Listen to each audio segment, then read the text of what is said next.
The world's current monetary regime effectively ended with the freezing of Russian foreign reserves by Western governments on February 26. In the new era, central banks will no longer save reserves in Western fiat currencies, instead, turning to gold and Bitcoin, BTC, as their preferred reserve assets, according to former BitMEX CEO Arthur Hayes. The current PetroDollar, EuroDollar monetary system ended last week with the confiscation.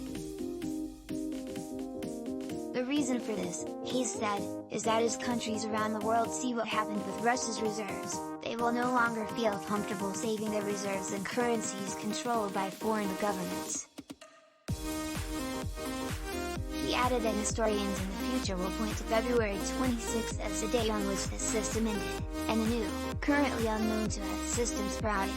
A new neutral reserve asset, which I believe will be gold, will be used to facilitate global trade in energy and foodstuffs, Hayes set out.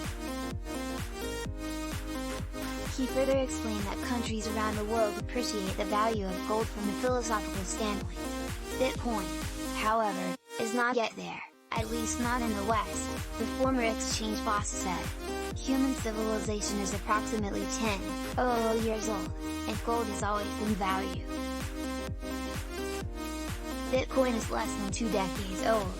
But don't worry, as gold succeeds so will Bitcoin, Hayes said.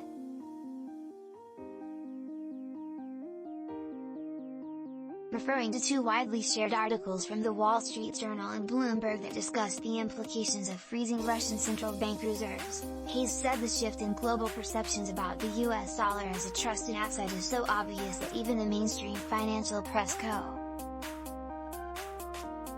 The key countries in this regard are the largest surplus countries, meaning countries that export more than they import.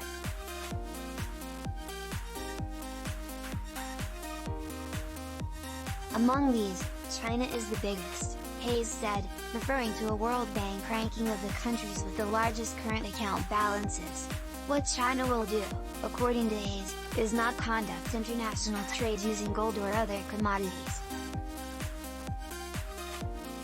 Instead, it will continue to accept fiat currencies, before immediately exchanging them for a harder asset.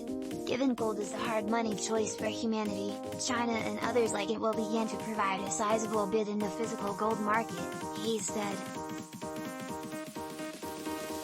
He went on to elaborate how this will play out in the gold market, arguing that the price of gold will face shift multiples higher than it is today, Hayes noted, and that the competition among bidders will push a marginal last price well north of $10 over the next decade.